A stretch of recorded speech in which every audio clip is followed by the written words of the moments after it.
It absolutely sucks when I lose my locks.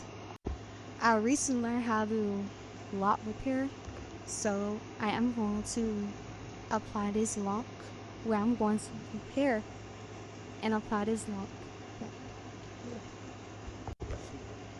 So now I have prepared both ends.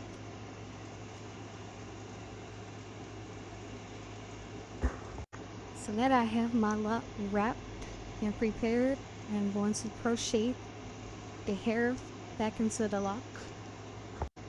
Ever since I got my hair dyed, my hair has been breaking off tremendously. It's the same money of going to the shop.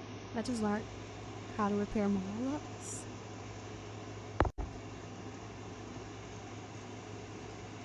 Repaired. Smooth.